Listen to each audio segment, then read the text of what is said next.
How's it going, everybody? I just finished making my last video and I was getting ready to upload it, and then I had this epiphany that I had to share.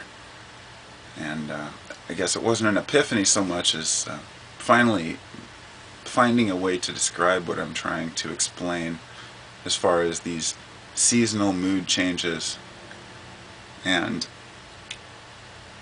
how we're affected seasonally by the changes in weather.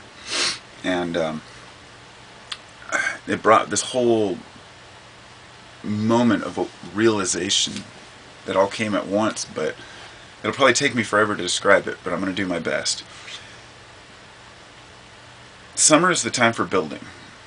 Now, if you've done any work by looked into Manly Hall's work, or any, he talks about the dark winter of man's soul, which is man's symbolic nature of summer, winter, fall, spring, how the nature of man is reflected, or should I say that man's nature is a reflection of nature. And every fall, what got me thinking about this was mushrooms. One of my subs mentioned that they had picked some mushrooms and they were asking me for whether I thought they should, I don't know, eat more or pick more. And I didn't really want to give advice because I don't give advice on little brown mushrooms, even though I trust people who are pretty smart. They figured out on their own. Mushrooms can be dangerous, so I can't really give my personal opinion on those unless I saw them myself.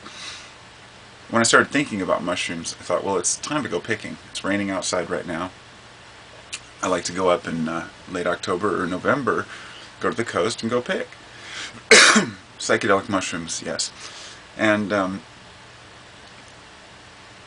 this is nature's bounty. Mushrooms only occur in the fall, psychedelics, at least around here. All I have to go by is the Pacific Northwest. And is this nature's way of saying, okay, summer's over, now it's time to work on the internal self. So here are the mushrooms. It's not just the mushrooms, it's the entirety of winter. If you look outside and it looks dreary, you don't want to go outside. So during the summer, we work on things outside. We work on our gardens, we work on our houses, we repair things, fix up our cars. And then winter comes, and we withdraw inside, and we work on inside projects. Not just inside the house, but inside the temple of the human, the body. So, in short, I'm saying summer's a time to go out and go, yay! Winter's a time to move within. And this is exactly what we observe in nature.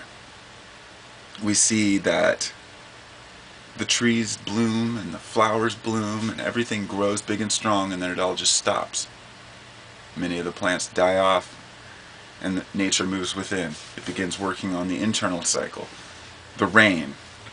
So think of the rain as the rain of information. Maybe it's the rain of the lubrication that allows the information to go through the tree. In other words, plants can't survive without water, so the heavy rains in the Pacific Northwest allow the trees to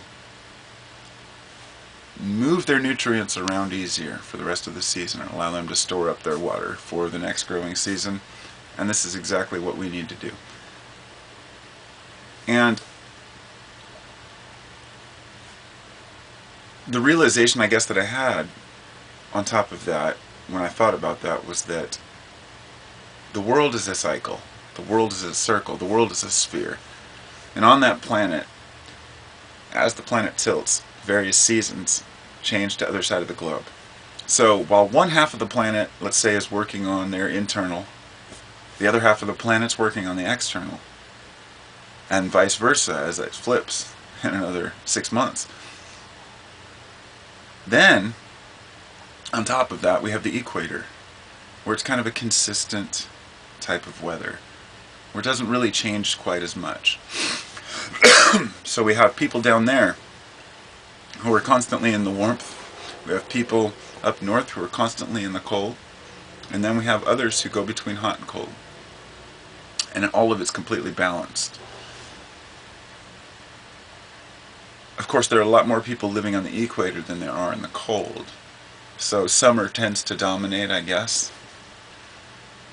Which I guess, can show us that our actual physical work should dominate over our mental work. Although this is a society as a whole. The mental work should create the physical work. What we do in society should be based on what we think is right, but that's based on work. I hope I've conveyed this as best I could, but it's proving more difficult than I thought to explain. What do the animals do in the winter? You know, they move inside, they do homekeeping. I know people who dread winter coming. I welcome it with open arms because it means that it's time for me to do my internal work, and I know that summer will be back. It will return. So when you watch this cycle and watch yourself, no matter how far you think you've strayed off your path, whatever path that may be, just know that if you put forth that intention, you will go back into it when the time is right. So if you're slipping away from your practices, whatever you do, you'll find that there's a reason for it. Either you're not ready for it, or you have other things to work on. At least this is the way it's worked for me. Follow the subtle hints. Observing water, observing ice, the different forms that these minerals and materials take, and applying them to the alchemy of attitudes to understand why we are the way we are.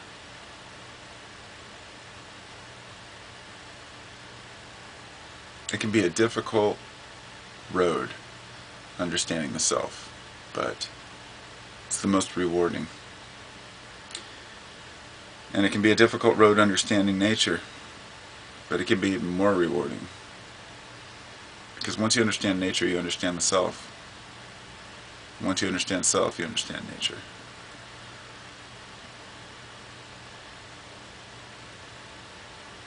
Yeah. Yeah. Take care, everybody.